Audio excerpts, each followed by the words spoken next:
It was a crisp autumn morning at Seattle-Tacoma International Airport when Flight 247 prepared for its routine journey to Boston. The sun had barely peeked over the horizon, casting long shadows across the terminal as passengers shuffled through security checkpoints, clutching their coffee cups and carry-on bags. In the cockpit, Captain Thompson ran through her pre-flight checklist with practiced precision. With over 20,000 flight hours under her belt and a distinguished career in the Air Force before joining commercial aviation, she was the kind of pilot passengers would want in charge of their aircraft. Her weathered hands moved across the instruments with familiar ease, while her alert eyes caught every detail. The boarding process went smoothly. Families with young children, business travelers in pressed suits, and tourists excited about their East Coast adventures all found their seats. The flight attendants moved through the cabin with practiced efficiency, helping passengers stow their luggage and ensuring everyone was comfortable. "Good morning, everyone," Captain Thompson's voice came clear through the intercom. "We're looking at clear skies ahead for most of our journey, with an estimated flight time of 5 hours and 43 minutes. Her calm, professional tone had a way of putting passengers at ease, something she'd perfected over her 15 years of commercial flying. What made this flight special wasn't immediately apparent. On the surface, it was just another cross-country journey with 183 passengers and 6 crew members. The Boeing 737 gleamed under the morning sun, freshly cleaned and serviced, ready for its transcontinental journey. The weather report showed favorable conditions, and air traffic control had cleared them for an on-time departure. As the ground crew completed their final checks, Captain Thompson couldn't shake a subtle feeling, something she developed during her military days. It wasn't exactly unease, more like heightened awareness. She'd learned to trust these instincts, though today everything looked perfectly normal. The first-class cabin was fully booked, mainly with business travelers typing away on their laptops or already dozing off in their comfortable seats. In row 3, 3 passengers were engaged in animated conversation, their laughter occasionally rising above the ambient noise of the cabin. They seemed in high spirits, perhaps too high for 6:30 in the morning. "Flight deck to cabin crew, prepare for departure," Captain Thompson announced, her voice carrying the weight of authority earned through countless flights.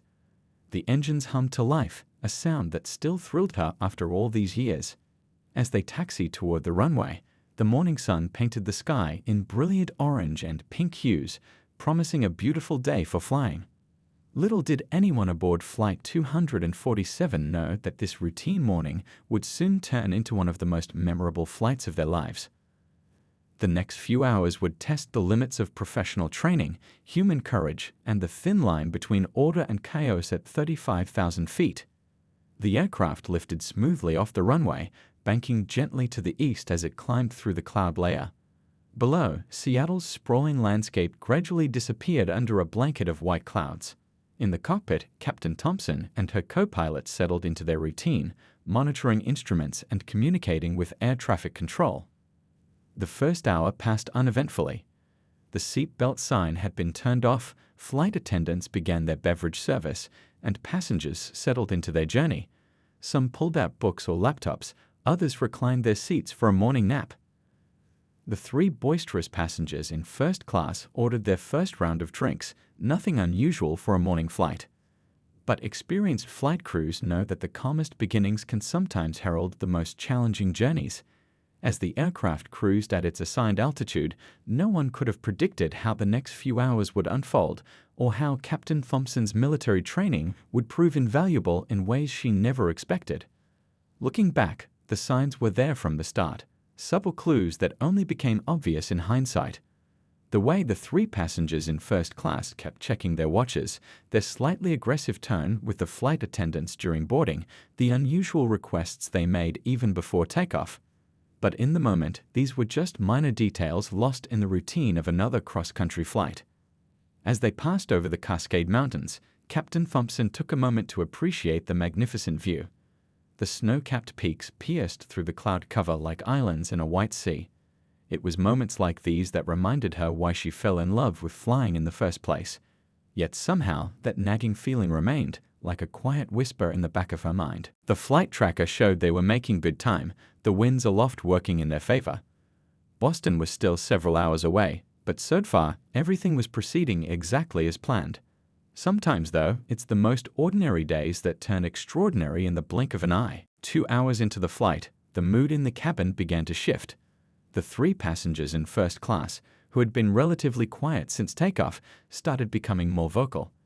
Their requests for alcohol became more frequent, and their voices grew louder with each passing minute. The flight attendants exchanged knowing glances. They'd seen this type of behavior before, but something felt different this time. The lead flight attendant, a veteran with 12 years of experience, approached their seats with her usual professional smile. "Gentlemen, I apologize, but we'll need to pause the alcohol service for now. We're expecting some turbulence ahead." It was a standard response, used countless times to handle situations just like this. But these passengers weren't having it. The man in seat 3A stood up abruptly, swaying slightly. "Do you know who I am?" he demanded, his voice carrying through the cabin. Other passengers began to turn in their seats, the peaceful atmosphere of the flight suddenly disturbed. His 2 companions joined in, their faces flushed from the drinks they'd already consumed. Up in the cockpit, Captain Thompson received the first warning call from her cabin crew. "Flight deck, we have a situation developing in first class." The captain's military training kicked in immediately. Assess, evaluate, decide. She instructed her co-pilot to take primary control of the aircraft while she gathered more information. The turbulence they'd been warned about began to hit, gentle at first but growing stronger. The seat belt sign illuminated with a soft ding, but the 3 men ignored it completely. Instead, they became more agitated, arguing loudly with the flight attendants who were trying to ensure passenger safety. Other passengers were becoming visibly uncomfortable. A young mother in row 5 held her child closer, while business travelers who had been working on their laptops now watched the scene unfold with concern. The tension in the cabin was building like a thundercloud. One of the flight attendants tried a different approach, speaking quietly to the most aggressive of the 3. "Sir, we're concerned for your safety during this turbulence. Please return to your seat." Her voice was calm, but her eyes showed she was prepared for things to escalate further. The response came as a shock to everyone. "You can't tell me what to do," the man shouted, pushing past her toward the front of the cabin. His friends followed, creating a wall of defiance that blocked the aisle. The aircraft hit another patch of turbulence, causing them to stumble, but they refused to sit down. Through the cabin camera feed, Captain Thompson watched the situation deteriorating. She'd seen that look before, during her military days: the glazed eyes, the aggressive posture, the complete disregard for authority. These weren't just drunk passengers, they were becoming a serious threat to flight safety. The lead flight attendant's voice came through again on the intercom, this time with unmistakable urgency. "Captain, they're making threats now. They're suggesting they can get into the cockpit if they want to." That was all Captain Thompson needed to hear. Threats against the cockpit were never taken lightly, not since 9/11's changed aviation forever. Other passengers were now filming the incident on their phones, despite the flight attendant's requests not to do so. The 3 men noticed this and became even more agitated. "Delete those videos," they demanded, trying to grab at passengers' phones. The situation was spiraling out of control. A businessman in the second row, who had been quietly observing until now, tried to reason with them. "Come on, guys, let's all calm down. We're all trying to get to Boston safely." His attempt at peacekeeping was met with hostile stares and muttered threats. The aircraft crossed into another patch of turbulence, more severe this time. Drinks spilled, luggage shifted in the overhead bins, and several passengers gasped. But instead of returning to their seats, the 3 men used the chaos as an opportunity to push further forward, now just feet away from the cockpit door. Captain Thompson knew she had to make a decision fast. The next few minutes would be crucial. She could see the fear in her passengers' eyes through the camera feed, could hear the strain in her crew's voices. Years of experience told her this situation would only get worse unless she took decisive action. What nobody in the cabin knew yet was that this flight had one more surprise in store, one that would turn the tables in an unexpected way. As Captain Thompson reached for the radio to contact air traffic control, she was already formulating a plan that would put her years of military training to the test. The tension in the cabin had reached a breaking point. It was no longer a question of if something would happen, but when. And when it did, everyone aboard Flight 247 would remember this day for the rest of their lives. The confrontation reached its peak as the most aggressive passenger lunged toward the cockpit door. The narrow aisle of the Boeing 737 became a stage for what would become one of the most intense moments in commercial aviation history. Captain Thompson watched through the security camera as the man pressed his full weight against the reinforced door, his face contorted with anger. "Open this door right now," he shouted, pounding his fists against the metal surface. His two companions stood behind him, creating a wall that trapped the flight attendants at the back of the first-class cabin. The other passengers sat frozen in their seats, many clutching their armrests as the aircraft continued to experience turbulence. Inside the cockpit, Captain Thompson remained remarkably calm. Her military training had prepared her for moments exactly like this. She pressed the intercom button, her voice carrying the authority of someone who had faced far worse situations. "This is your captain speaking. Step away from the cockpit door immediately. Your actions are now considered a federal offense." The response was immediate, but not what anyone expected. The man kicked the door hard, causing a loud bang that echoed through the cabin. Several passengers gasped. A child started crying somewhere in the main cabin. The situation was seconds away from becoming even more dangerous. Captain Thompson knew she had to act fast. She had already contacted air traffic control, implementing security protocols that had been established post-9/11 events. But she also knew that help was closer than the unruly passengers realized. Her trained eye had spotted two particular passengers during boarding: their posture, their awareness, the way they scanned the cabin. She'd seen that look countless times during her military career. The lead flight attendant's voice crackled over the intercom again, tension evident in her words. "Captain, they're threatening passengers now." "The situation is—" Her voice cut off as one of the men grabbed at her intercom handset. Through the camera feed, Captain Thompson could see everything unfolding. The three men had created a dangerous situation, but they'd made one critical mistake. They'd assumed they were in control. What they didn't know was that their actions had already set in motion a series of events that would end very differently than they imagined. "Last warning," Captain Thompson's voice boomed through the cabin. "Return to your seats immediately." She watched as the main aggressor turned toward the ceiling, shouting back his defiance. That's when she gave the signal, 3 quick flashes of the seatbelt sign. It was a code established during her pre-flight briefing, one that would prove crucial in the next few moments. The turbulence intensified, causing the aircraft to shudder. The unruly passengers struggled to maintain their balance in the narrow aisle. Captain Thompson used this moment to implement her plan. With practiced precision, she adjusted the aircraft's attitude, creating a slightly nose-up position that would make standing even more difficult. In the cabin, the situation was about to change dramatically. 2 passengers who had been quietly observing everything suddenly shifted in their seats. They had been waiting for this moment, their training and experience about to become invaluable to everyone on board. The lead troublemaker made his final mistake.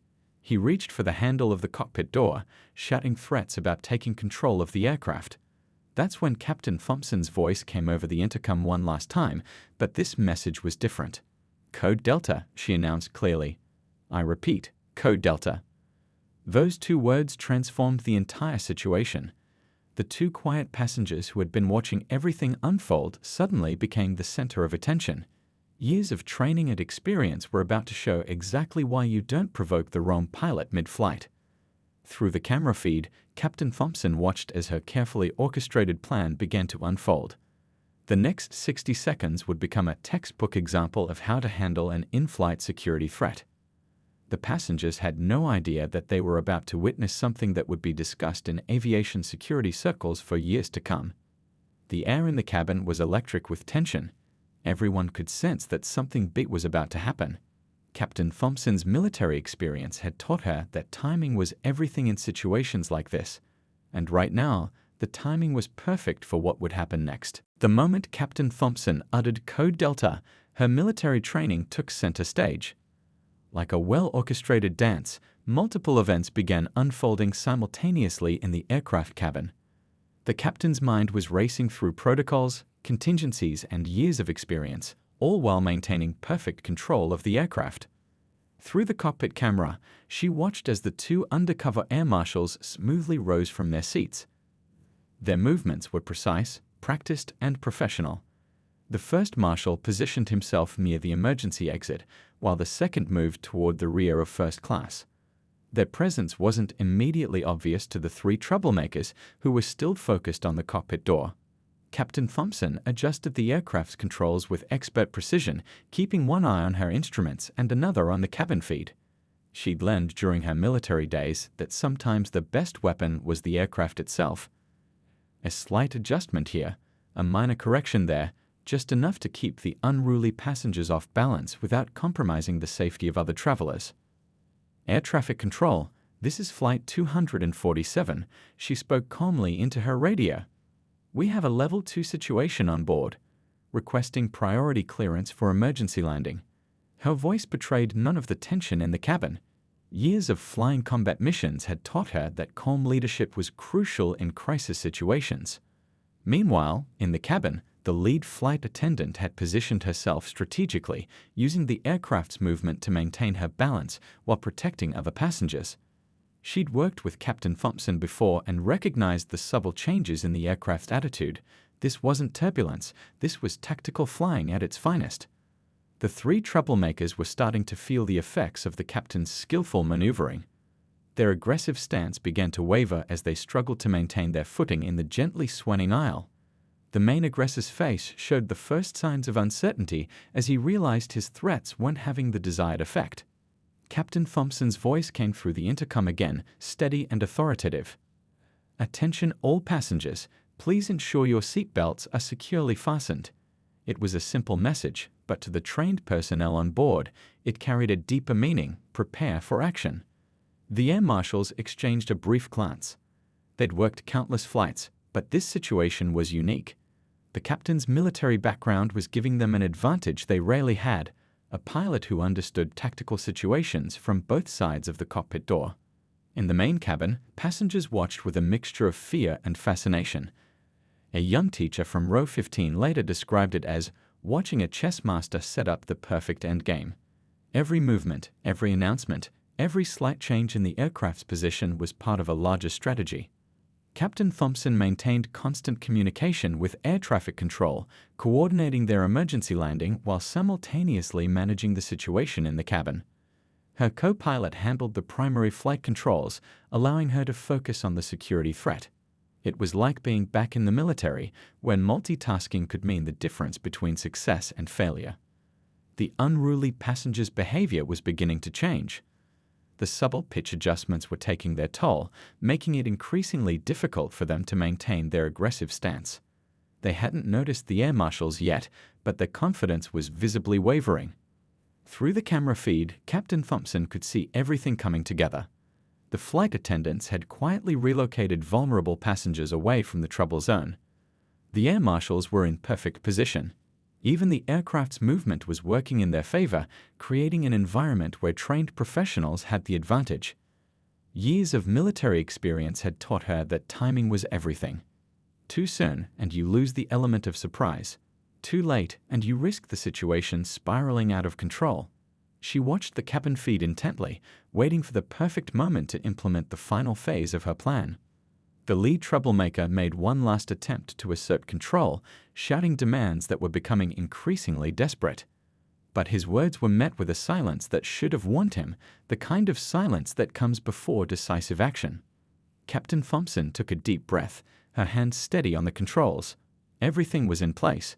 The next few moments would demonstrate exactly why years of military training combined with commercial aviation experience made her the worst possible pilot for these troublemakers to provoke. The unexpected twist unfolded like a scene from a perfectly choreographed play.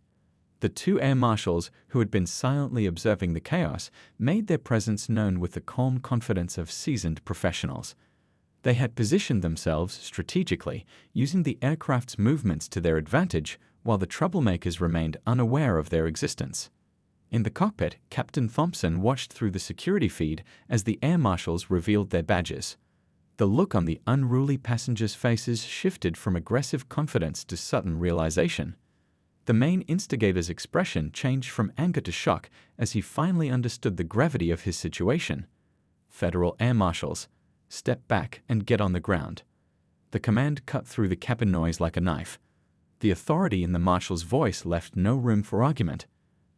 Other passengers watched in stunned silence as the scene unfolded before them. The two companions immediately lost their bravado, backing away from their ringleader. One of them practically fell into his seat, his face pale with the realization of what they'd gotten themselves into. The main troublemaker, however, wasn't ready to give up just yet, though his confidence was clearly shaken. Captain Thompson's voice came through the intercom at that precise moment. "Ladies and gentlemen, we've begun our descent. Please return to your seats immediately." The timing was perfect. Another lesson learned from her military days about the power of coordinated actions. The lead flight attendant, who had been protecting other passengers throughout the ordeal, now moved with renewed purpose. She guided nearby passengers away from the scene, creating a safe zone around the developing situation. Her years of experience showed in every calm, precise movement.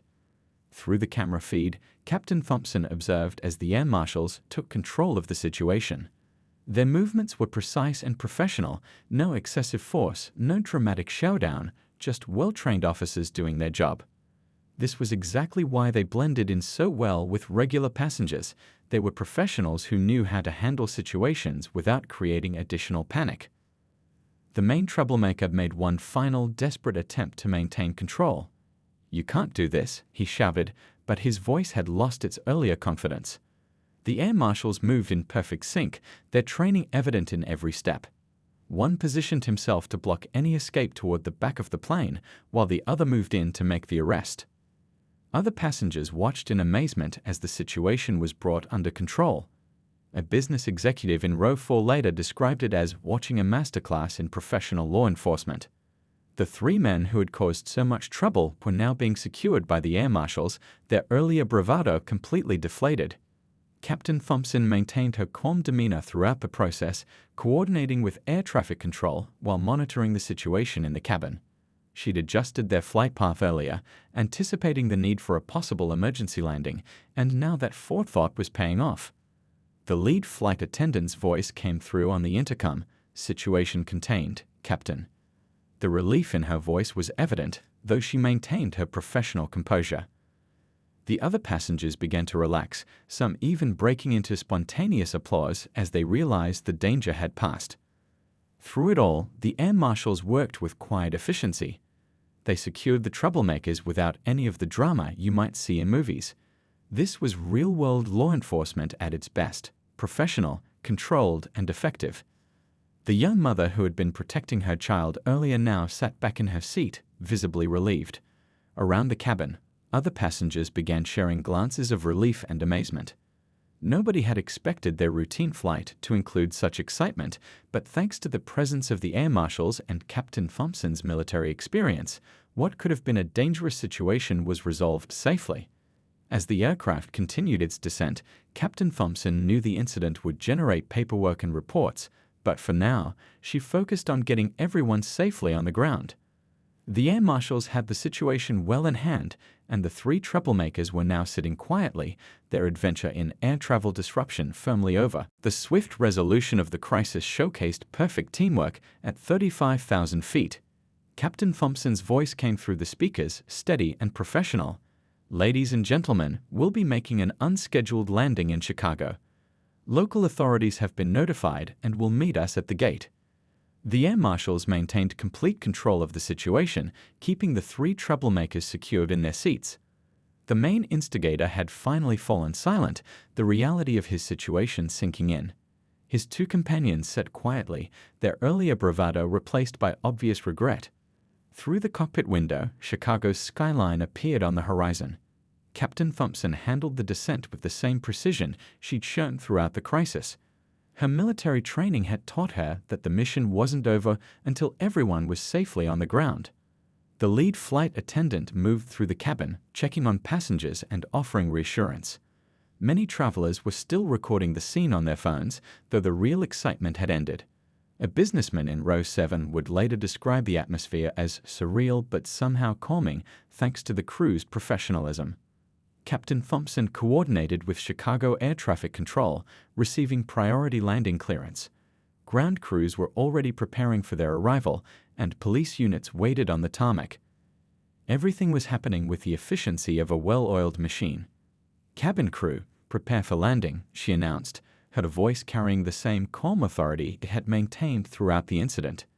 The flight attendants moved through their landing procedures with practiced ease, as if this were just another routine flight. The air marshals maintained their vigilance. One kept watch over the detained passengers, while the other coordinated with ground authorities via a secure channel. Their presence had transformed from hidden to reassuring, and many passengers now watched them with obvious respect. As the aircraft descended through the cloud layer, sunlight streamed through the windows. The same light that had started their journey in Seattle now illuminated a very different scene. The three troublemakers sat subdued, their earlier threats replaced by nervous glances at the waiting police vehicles visible on the ground.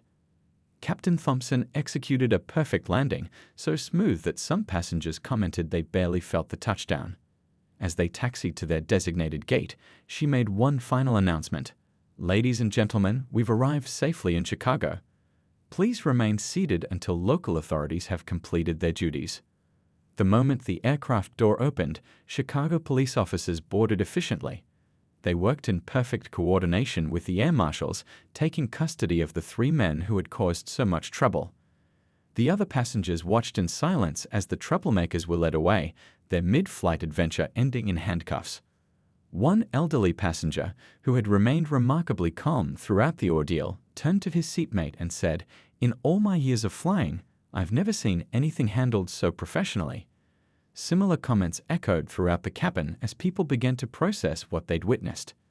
The flight attendants organized an orderly deplaning process for the remaining passengers. Many stopped to thank the crew, some even trying to thank the air marshals who had already slipped away as quietly as they'd appeared. Professional to the end, they avoided any unnecessary attention. Captain Thompson remained in the cockpit, completing her incident reports and coordinating with airline officials. Her military training had prepared her for situations like this, but she knew this flight would be discussed in training sessions for years to come. Ground crews began servicing the aircraft for its eventual continuation to Boston, though with a different crew. The original passengers were being rebooked on other flights, their unexpected Chicago stopover becoming a story they'd tell for years to come. As the last passengers deplaned, the lead flight attendant caught a glimpse of the three troublemakers being driven away in police vehicles. It was a powerful reminder of how quickly things could go wrong at 35,000 feet, and how proper training and preparation could make all the difference. The aftermath of Flight 247's unexpected adventure rippled through the aviation industry.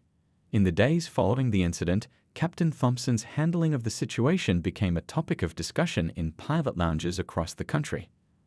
Her combination of military experience and commercial aviation skills had created a textbook example of crisis management at 35,000 feet.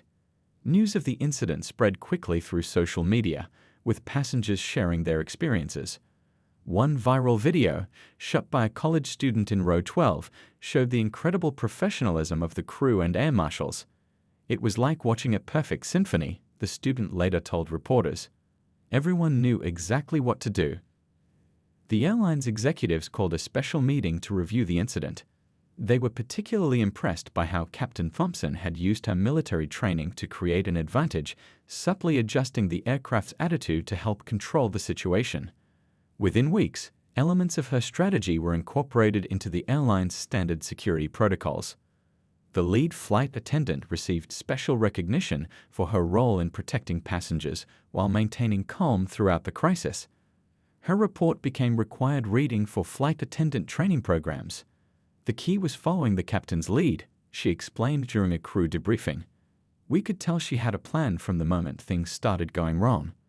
The three troublemakers faced serious legal consequences. Federal prosecutors charged them with multiple offenses, including interference with flight crew members and attempting to breach the cockpit.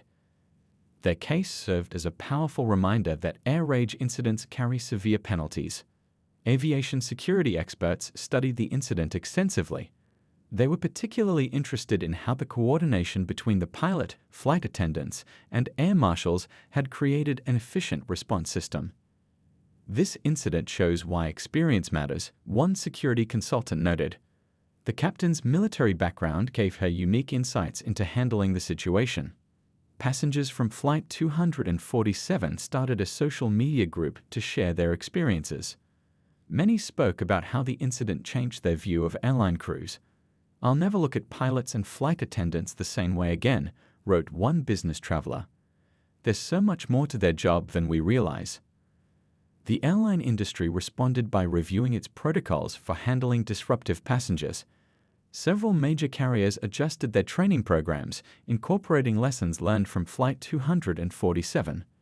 The incident highlighted the importance of having crew members with diverse backgrounds and experience levels. Captain Thompson returned to flying regular routes after completing the necessary incident reports. Her colleagues noticed she seemed unchanged by the attention, maintaining the same professional approach that had served her so well during the crisis. "It's just part of the job," she told a fellow pilot. "We train for these situations hoping we'll never need the training." The air marshals involved in the incident received quiet commendations from their superiors. Their textbook handling of the situation reinforced the value of their presence on flights. Without drawing attention to themselves, they had demonstrated why the Air Marshal program remains a crucial part of aviation security. Flight schools began using the incident as a teaching example. Student pilots learned about the importance of remaining calm under pressure and using every available resource during a crisis. The way Captain Thompson had used the aircraft itself as a tool for controlling the situation became a particularly noteworthy lesson. One unexpected outcome was the increased interest in aviation careers among young people who heard about the incident. Applications to flight schools saw a noticeable uptick, with many candidates citing Flight 247 as their inspiration. The professionalism displayed during the crisis had shown aviation in its best light. The story of Flight 247 continues to be shared in crew lounges and training rooms across the country. It serves as a reminder that behind the routine of everyday flights, airline crews maintain constant readiness for the unexpected. As one veteran pilot put it, "This is why we train so hard, because you never know when you'll need every bit of experience you've got." The incident became a powerful example of why provoking the wrong pilot mid-flight is never a good idea, especially one with military training and years of commercial aviation experience. It showed that the calm professionalism of airline crews often masks incredible skill and preparation, ready to be called upon at a moment's notice.